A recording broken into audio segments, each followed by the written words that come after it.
Mateus capítulo 21, o versículo 18. Você que tem a sua Bíblia aí. E diz assim, todo mundo abriu, beleza? O pessoal é crente, né? Fala amém, né? Beleza. Amém. Vamos lá, Mateus 21, 18. De manhã cedo, quando voltava para a cidade, Jesus teve...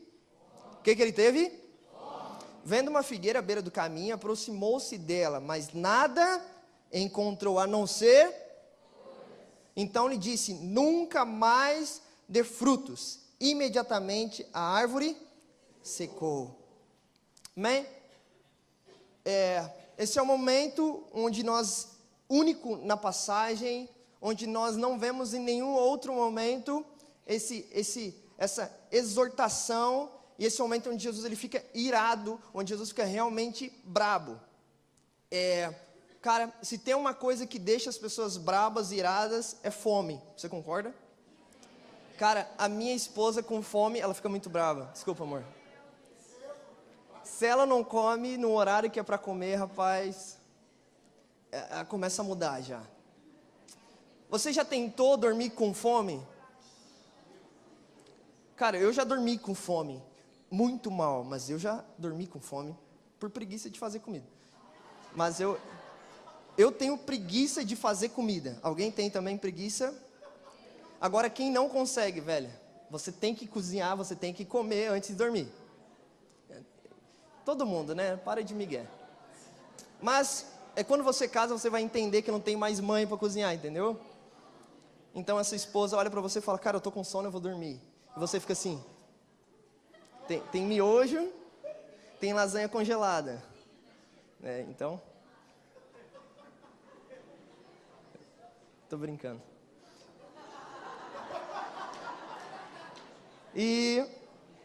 Mas se tem um negócio que ninguém gosta, é de ficar com fome. Realmente é horrível. Tem duas coisas que é muito ruim. É ter fome e ter frio. É muito ruim. Porque, realmente... Cara, eu estava ontem, hoje é sábado, ontem eu estava em Lages e quinta-feira eu estava em Chapecó. Eu fui para Chapecó, nós temos a segunda etapa do Congresso Estadual, a gente foi resolver uma coisa, a gente fez um bate-volta, eu fui quarta-feira à noite para Lages, pousei em Lages, de manhã saí, fui para Chapecó, e da minha cidade até Chapecó, em torno de 8 horas, e, na verdade foi um pouco mais, foi 9 horas de viagem, 4 horas e meia, é mais ou menos isso. Em torno de 9 horas de viagem, dá 8 horas de viagem.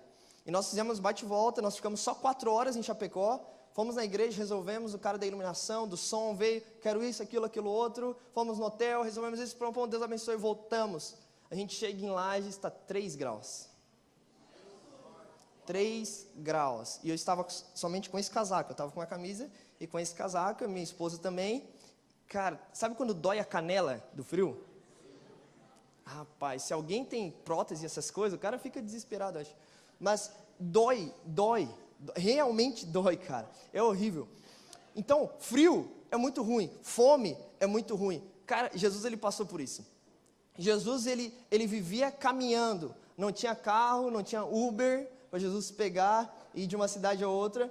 Ele andava, ele caminhava o tempo todo. É um momento em que ele está de caminhada e ele estava com fome. A Bíblia, ela cita, ela é bem clara, e ela diz, Jesus tinha fome, ele olha para uma figueira, ele vê ela cheia de folhas. Aquilo atraiu os olhos de Jesus, Jesus vai até ela. A hora que ele chega, ele começa a revirar nas folhas e pergunta, cadê os frutos? Onde estão esses frutos? E o que Jesus faz? O que ele faz? Ele amaldiçoa. É isso mesmo, ele amaldiçoa, ele fala que jamais volte a dar frutos. No outro dia, eles passam por aquele local, e o que os discípulos veem?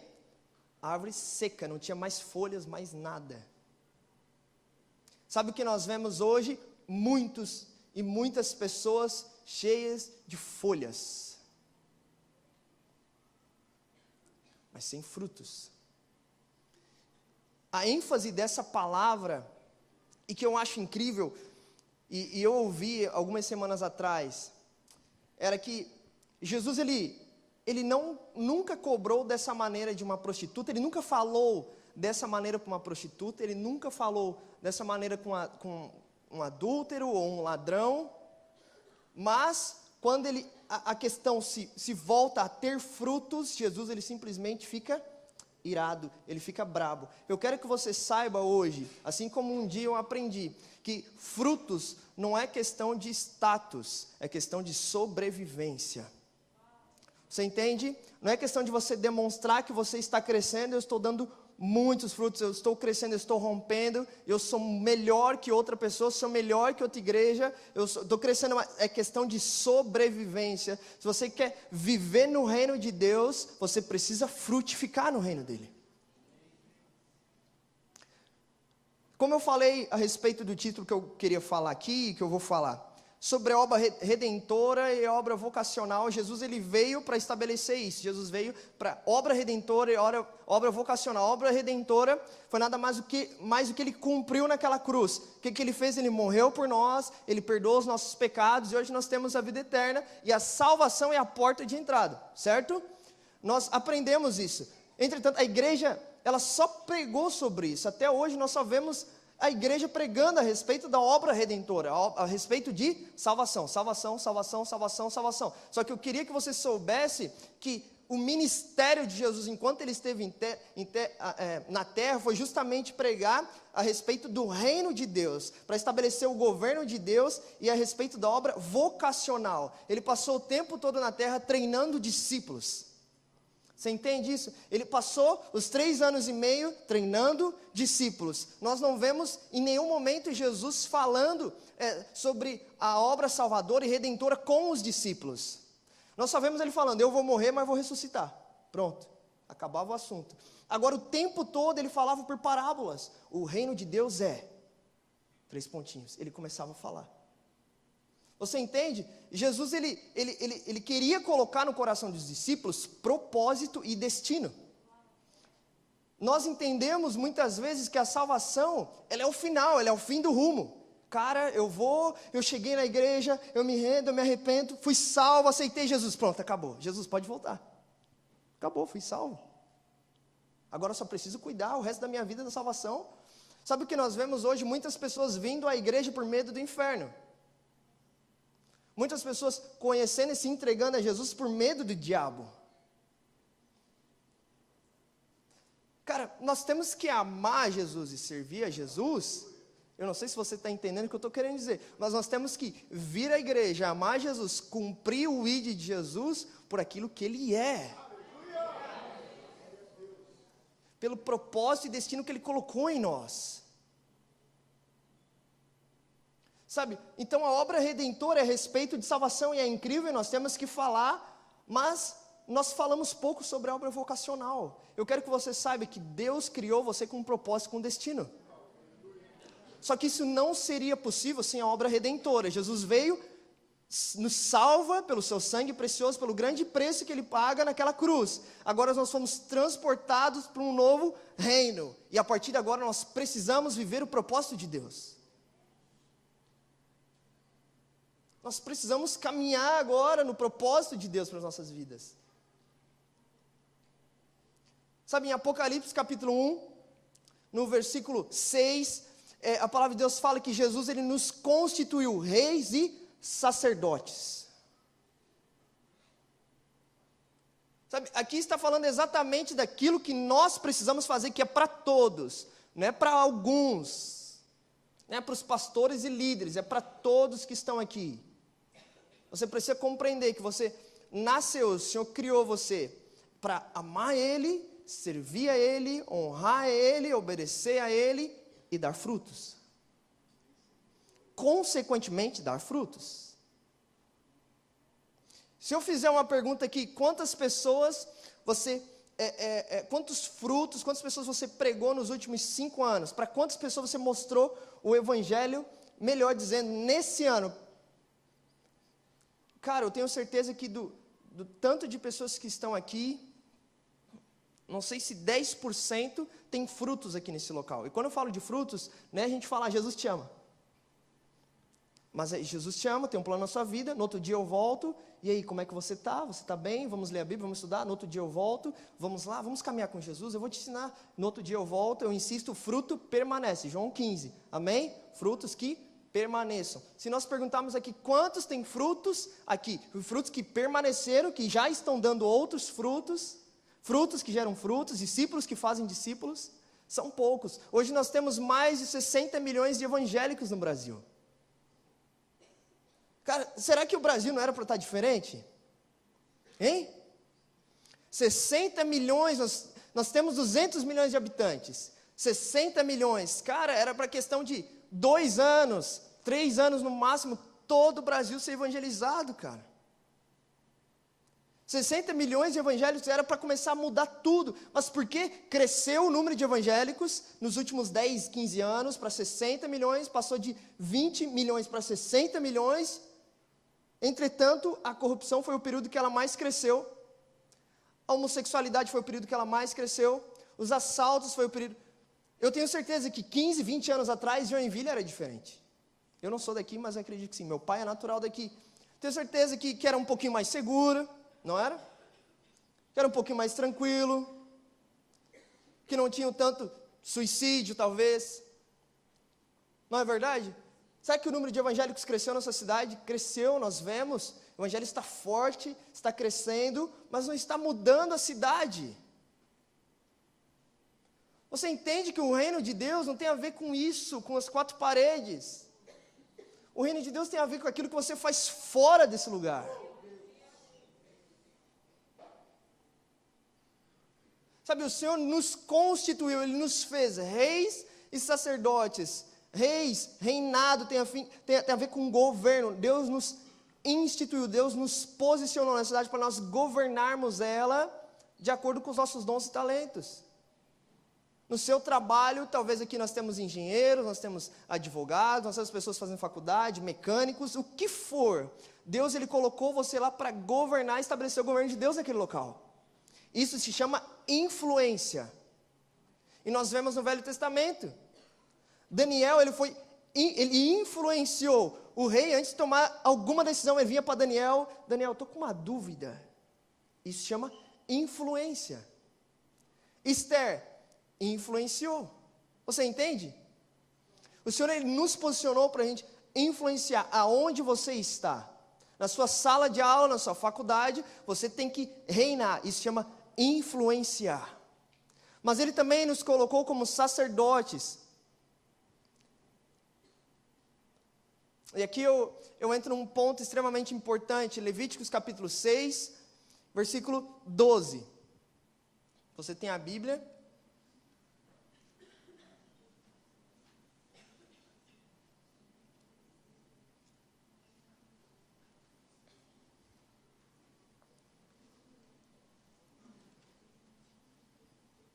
Levíticos 6, 12.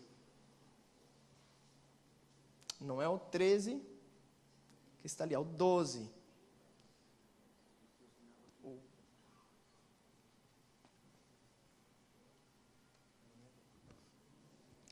Seis 12 diz assim: mantenha aceso o fogo no altar. Ele não deve ser apagado. Toda manhã, o quem? O sacerdote acrescentará lenha, arrumará o holocausto sobre o fogo e queimará sobre ele a gordura das ofertas de comunhão. E aí o 13, mantenha-se o fogo continuamente aceso no altar, ele não deve ser apagado. Sabe, nós falamos muito sobre esse versículo 13, nós conhecemos muito essa passagem, mas nós temos que descobrir o versículo anterior e o segredo do fogo continuar aceso. O fogo, ele não continua aceso por si só. O fogo, ele continua aceso porque existe um sacerdote colocando lenha e oferecendo sacrifícios a Deus todas as manhãs. Sabe, lá nós vamos Apocalipse capítulo 1, versículo 6, que diz que Deus nos constituiu sacerdotes. Em 1 Pedro 2,9 fala que nós somos o sacerdócio real. o papel de sacerdócio é para todos nós. Nós voltamos a Levíticos e diz que a responsabilidade, o dever, é uma ordenança. O dever do sacerdote era colocar lenha todos os dias e manter o fogo aceso. Sabe, é impossível você viver o propósito, você reinar, governar onde você está sem influência, se você não cumprir o sacerdócio. Você precisa ter a responsabilidade de sacerdote de manter o fogo aceso na sua vida. Sabe, o livro de Tessalonicenses, a igreja tessalônica, ela foi o maior exemplo de igreja viva e de representatividade do reino de Deus naquele tempo. A igreja mais discipulada do Novo Testamento se chama a igreja tessalônica, se você for estudar. No capítulo 1, o apóstolo Paulo ele já começa dizendo a respeito dessa igreja. Ele fala, que honra, que prazer de servir vocês, de ensinar vocês, porque vocês se tornaram exemplo para todas as igrejas da Ásia. Aquela igreja, ela se torna exemplo, aqueles irmãos que estão naquela igreja, elas se tornam exemplo para todos. Todos começam a olhar e falar, meu Deus do céu, que incrível aquela igreja. Mas no capítulo 5, nós vemos um segredo do apóstolo Paulo falando a respeito daquela igreja. Ele fala, não apague o espírito. Não existe igreja discipulada sem a presença do Espírito. Não existe igreja excelente sem a presença do Espírito. Não existe crescimento da igreja se não há lenha todos os dias sendo colocado pelos sacerdotes daquela igreja. Sabe, eu quero que você, a partir de hoje, você saia desse local, você comece a sonhar com o seu grupo crescendo. Eu quero que você comece a ministrar, você líder de jovens, como se você já tivesse o número X que você quer. Eu quero que você comece a ter essa visão, e você comece a colocar essa visão nos corações. Comece a implantar a visão no coração dos jovens. Falar, nós vamos conseguir, Deus ele nos dá essa palavra de expansão, de reino, onde o próprio Jesus, na grande comissão em Mateus 28, em Marcos 16, vão e façam discípulo, vão e expandam, cresçam, tomem os territórios, avancem, sejam influentes, é promessa de Deus sobre a igreja, sobre nós, sobre mim, sobre eu e sobre você, amém? Comece a sonhar, comece a expandir, só que faça também, desvende no coração dos jovens, tire do coração dos jovens a essência, que é nós colocarmos lenha todos os dias no altar de Deus. Sabe, o que mantém um jovem firme na presença de Deus, o que mantém um jovem firme na casa de Deus, se chama amar a presença de Deus. O que mantém um jovem firme é ter fome pela presença de Deus. A partir do momento que ele perde a fome, ele esfria. Você conhece algum jovem afastado?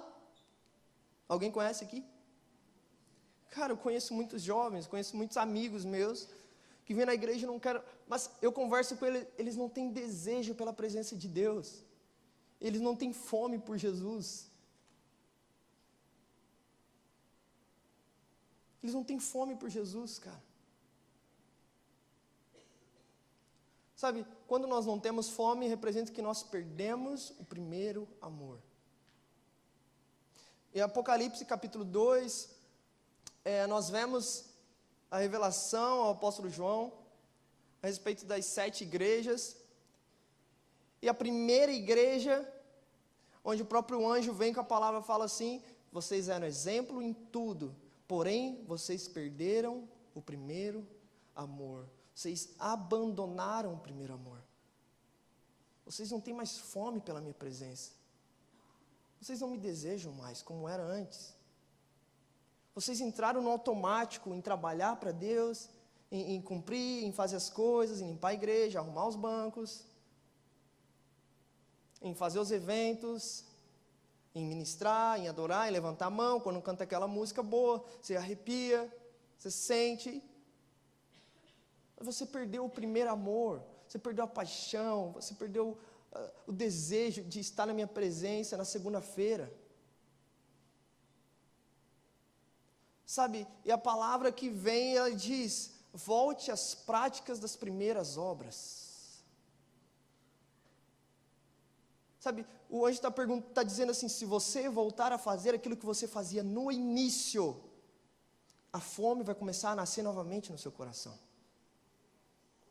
Sabe, esses dias eu ministrava para os nossos líderes, e realmente nós temos a tendência, eu não julgo porque muitas vezes eu já vivi isso, nós temos a tendência de começar um trabalho, entrar nele, entrar no sistema, quando nós vemos nós estamos envolvidos nisso, e de repente eu entro no quarto para orar, não por aquilo que eu sou, mas por aquilo que eu represento. Então eu entro no quarto, porque agora eu estou carregando 50, 100 jovens comigo. Então eu tenho essa responsabilidade, porque eu sou ministro de louvor, porque eu estou na dança, eu estou em algum departamento, então agora eu entro no quarto para orar por isso. Isso se chama perder o primeiro amor. Porque antes de nós termos qualquer coisa, antes de nós termos função e cargo, eu lembro de mim, antes de eu ter função, de ter cargo, de ministrar qualquer coisa, de ser pastor, de liderar qualquer coisa, eu amava a presença de Jesus porque Ele era a essência. Eu entrava num quarto, eu chorava, eu não tinha nada. Nós ainda não temos, mas eu não tinha nenhuma responsabilidade, você entende? Eu não cuidava de ninguém, eu simplesmente entrava e ficava chorando, cara. Eu lembro da minha época, com meus 14, 15 anos, eu ficava 3 horas num quarto chorando. Eu colocava o CD do Antônio Cirilo, do Judson, e eu pirava no quarto, cara, eu caía, eu ficava assim, agachado, eu só chorava, eu falo, Jesus, eu amo o Senhor, eu amo o Senhor, eu amo o Senhor, eu não sou nada, eu não sou nada. Isso se chama o primeiro amor. Isso se chama fome por Deus. E porque nós éramos assim, porque eu busquei o Espírito Santo foi confiando e colocando coisas nas mãos. Só que constantemente eu tenho que ficar cuidando com o meu coração para não cair nesse pecado do automático. De entrar na presença agora pelo que eu represento. Sabe por que Davi foi Davi? Porque ele entrava na presença de Deus antes mesmo de ser rei.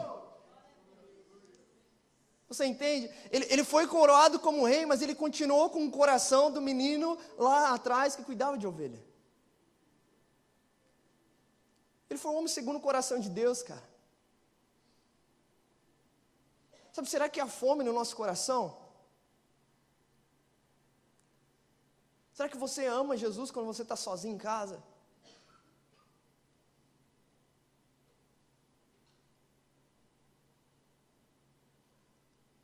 Cara, nós precisamos voltar às práticas das primeiras obras. O que você fazia quando você não tinha nada? Quando você amava Jesus tanto? Quando você não era pastor? Você é líder de jovens, você não era líder de jovens? Quando você estava sentado, ouvia a palavra? Você cuidava, você amava tanto a Jesus, cara. Sabe, a palavra fala que nos últimos dias o amor de muitos se esfriará. E a Bíblia fala que é por conta do aumento da iniquidade, o amor de muitos esfriará. Sabe, isso é um erro tão grande, porque essa palavra é para a igreja.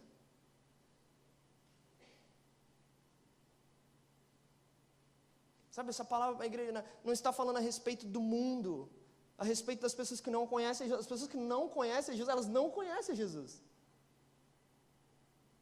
Agora nós conhecemos a Jesus. Sabe, a iniquidade ela é a porta de entrada do pecado. Sabe, a iniquidade é aquela coisa que parece que não é pecado, mas é. A iniquidade é aquele embaraço que a gente acha que não vai dar nada. Que prende a gente, que a gente acha que está tranquilo.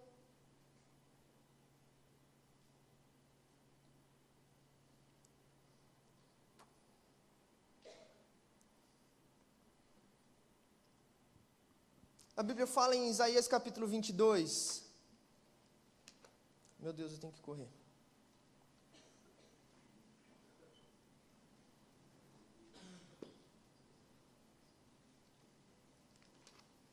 Isaías capítulo 22.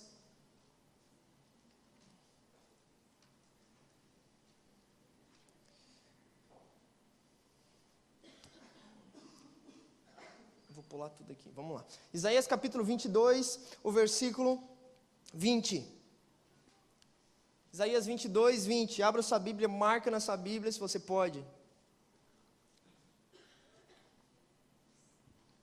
Naquele dia convocarei o meu servo Eliaquim, filho de Ilquias. Eu o vestirei com um manto que pertencia a você. Com o seu cinto o revestirei de força. E a ele entregarei autoridade. Ele será um pai para os habitantes de Jerusalém, para os moradores de Judá. 22. Porei sobre os ombros dele a chave do reino de Davi. E o que ele abrir, ninguém conseguirá fechar. E o que ele fechar, ninguém conseguirá abrir. Essa é a palavra para nós, para nossa geração. Eliaquim, ele era um responsável pelo reino. Em 2 Reis, capítulo 18, fala sobre o reino de Ezequias. Ele era o responsável pelo reino, mas a Bíblia fala que existia um secretário do reino, que era Sebna, e esse rapaz que carregava as chaves do reino, ele tinha autoridade para abrir e fechar a porta no reino, ele decidia, ele carregava um manto que representava essa unção sobre a vida dele, ele carregava um cinturão que representava a autoridade. Só por umas decisões erradas que ele tomou, a Bíblia fala que estava passando para Eliaquim, porque ele foi um servo bom, ele foi um servo fiel, ele amou o Senhor acima de tudo, e ele temeu ao Senhor. Se você for ler os versículos anteriores, fala disso. Então, ele toma esse manto que era de outro governante, ele toma esse cinto que representava a autoridade, e ele toma as chaves do reino de Davi na mão dele. Sabe, essa palavra é para nós, é para todos nós. Nós recebemos um manto para a nossa geração. Esse manto se chama uma unção peculiar para a nossa geração. Existe um manto caindo sobre nós. Eu não sei se você está crendo nisso, se você acredita ou não. Mas esse manto está para quem crê nessa palavra. Esse manto está caindo sobre a nossa geração, cara. E o manto significa unção. A unção de Deus cai sobre a nossa geração. Só que a unção sem a autoridade, ela não é nada. Ao mesmo tempo que cai esse manto, essa unção, também é colocado o cinto. Esse cinto, ele representa autoridade. O Senhor, ele está dando autoridade na nossa geração, você, nas regiões celestiais, para você determinar qualquer palavra e ela se cumprir. Você crê nisso? Sabe, e além disso, ele fala sobre chaves do reino. A Bíblia fala que a porta que você abrir, ninguém pode fechar. E a porta que você fechar, ninguém pode abrir. Essa chave está sobre a igreja do nosso tempo, dos nossos dias. Sabe, a unção que estava sobre Eliaquim está caindo sobre nós. E a mesma unção que também caiu sobre Zorobabel em Zacarias, também está caindo sobre nós. Zacarias capítulo 4, versículo 6, fala assim, vamos ver se todo mundo sabe de cor esse versículo. Não é por força, nem por violência, mas é pelo meu Espírito. Zorobabel estava passando um tempo de dificuldades, ele queria construir o templo em Jerusalém, ele queria restaurar, porque o rei anterior que tinha dominado, ele tinha destruído o templo de Jerusalém, então ele quis levantar, mas veio muitos inimigos contrariando dele. A palavra do Senhor vem a esse profeta chamado Zacarias, e fala para Zorobabel, não é por força, nem por violência, mas é pelo meu Espírito. Sabe, nós estamos vivendo esse tempo, não é por força, nem por violência, mas é o Espírito Santo que está agindo na nossa geração. Você entende? É o Espírito Santo que está agindo na nossa geração, cara. É o Espírito Santo que está despertando corações. É o Espírito Santo que está convencendo pessoas. Só que nesse mesmo capítulo, o versículo 1 do capítulo 4, ele fala assim, desperta-te, como desperta alguém que está em sono, que está com sono. O primeiro versículo se chama desperta-te.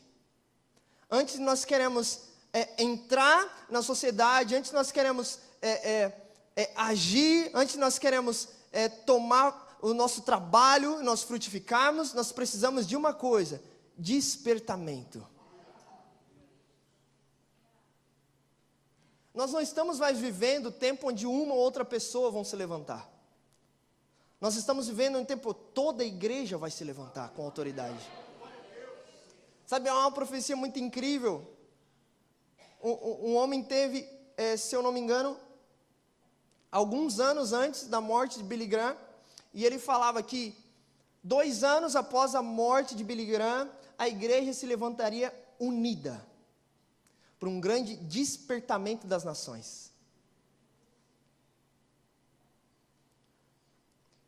Eu não sei se você está sabendo, mas eu ando com alguns líderes, e esses líderes do Brasil, inclusive muitos que estavam no Congresso Estadual, falavam assim: Mateus, o Brasil está vivendo um momento ímpar.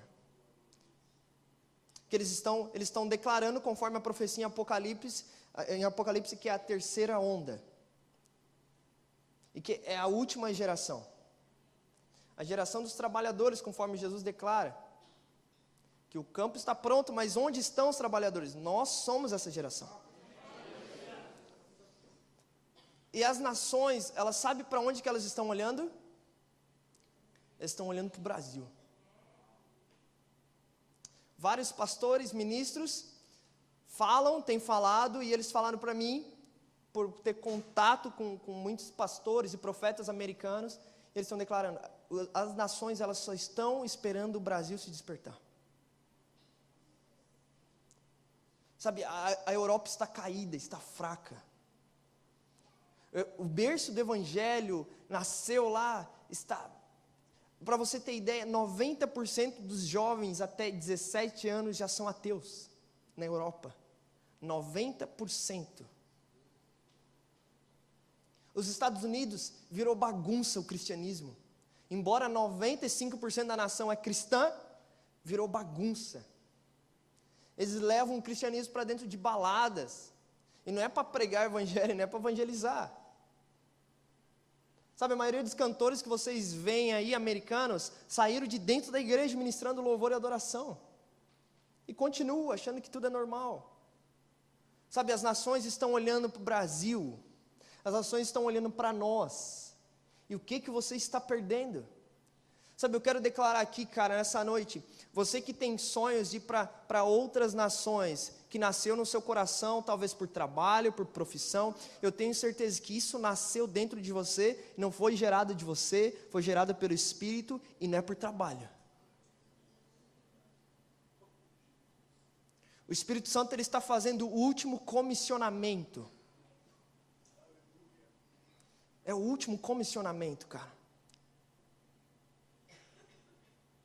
O último comissionamento. Para eu poder terminar aqui,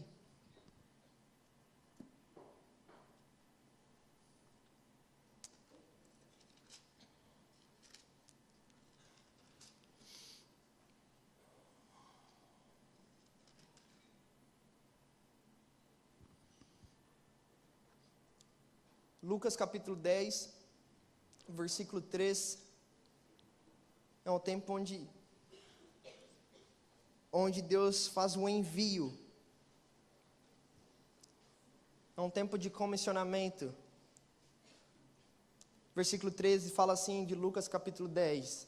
Vão, repete comigo, vão.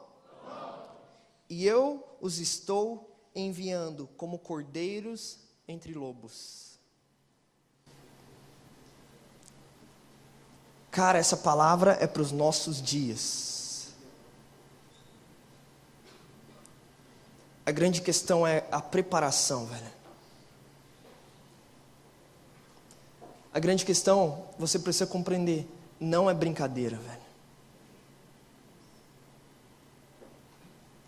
Você que queima por Jesus, você que ama Jesus, e se tem alguma coisa queimando no seu coração agora, o Espírito Santo está falando, comece a se preparar. É preparação. Preparação, velho.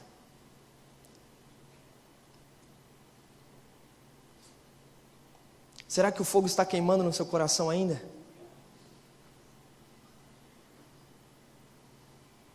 Será que ao sair daqui você vai colocar a lenha amanhã de manhã no altar do Senhor? O reino de Deus, ele é simples. Ele tem a ver com oração, leitura da Bíblia e jejum.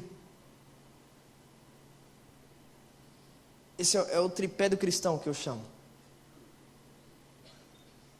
Você precisa orar, se embasar na palavra, amar a palavra de Deus e jejuar para matar sua carne. Se você, jovem, olha aqui, se você fizer isso todos os dias, a partir de hoje, todos os dias, cara, o que vai acontecer com você não passa pela sua cabeça. Se você fizer isso todos os dias, você precisa orar, ler a Bíblia e jejuar. E talvez as suas desculpas são, cara, eu não tenho tempo. Cara, minha vida é corrida. Mano, eu trabalho, eu faço faculdade, eu tenho 12 filhos, eu cuido de 200, sei lá, o tanto de compromissos que você tem. Eu só quero falar uma coisa para você. A vida é sua, dá um jeito. Não existe desculpas no reino de Deus. Se tem algo que Deus não suporta, são desculpas.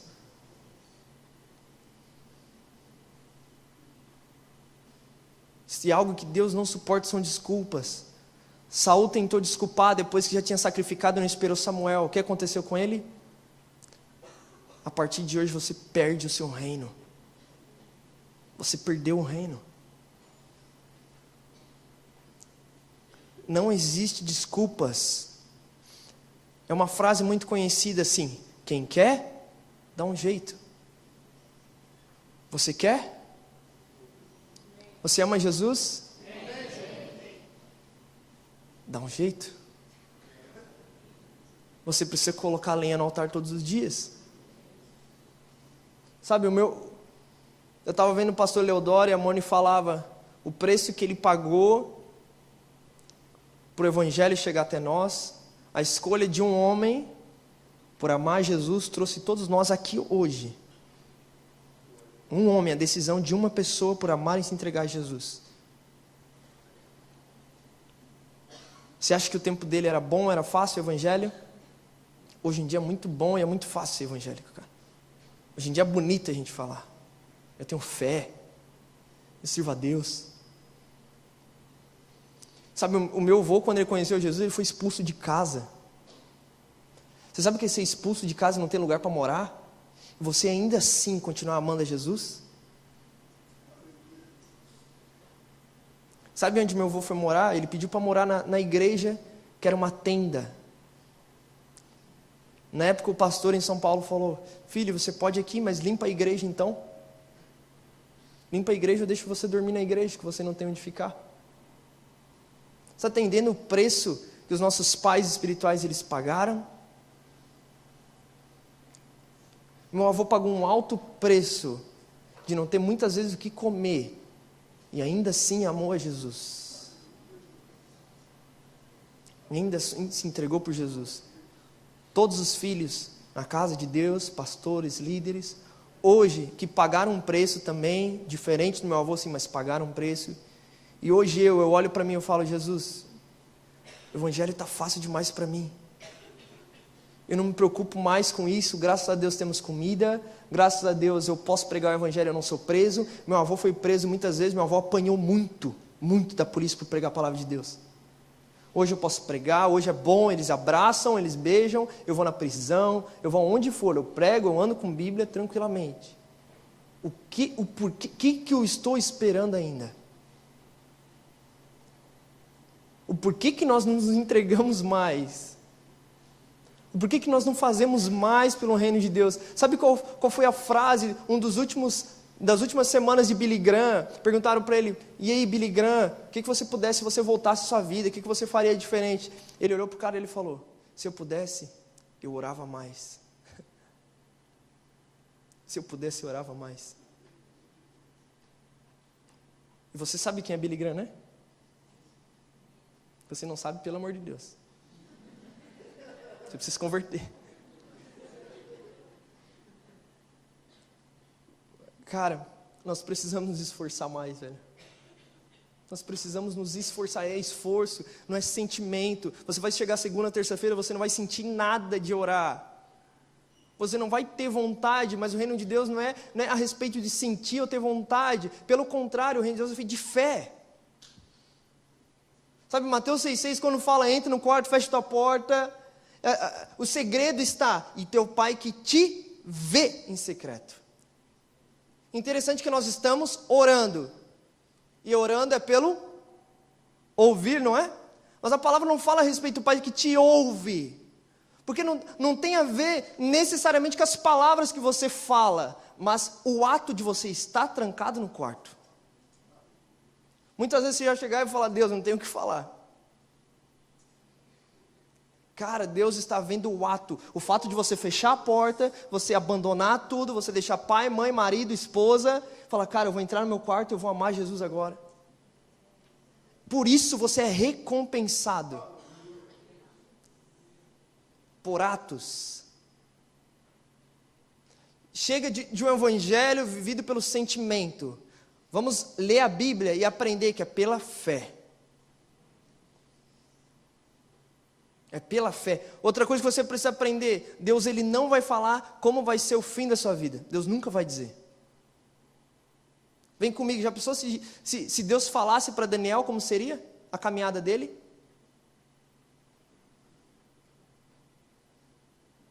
Já pensou se Deus falasse como seria a caminhada, não sei, qualquer outro homem, Davi, por exemplo? Ele simplesmente ouve uma promessa, você vai reinar. Mas e Deus, como é que vai acontecer os passos que eu tenho que dar? Cara, vem e me segue. Porque se eu te contar, você vai desistir talvez. Porque você vai ser perseguido, você vai sofrer um pouco. Você entende? Deus, ele não vai te falar como vai ser a caminhada. Mas há um propósito e há um destino para você. E esse destino é de paz, e é de glória, e é de honra. Amém? Amém? Cara, vamos encerrar essa noite buscando o Espírito Santo. Vamos encerrar essa noite abrindo os céus com a nossa oração.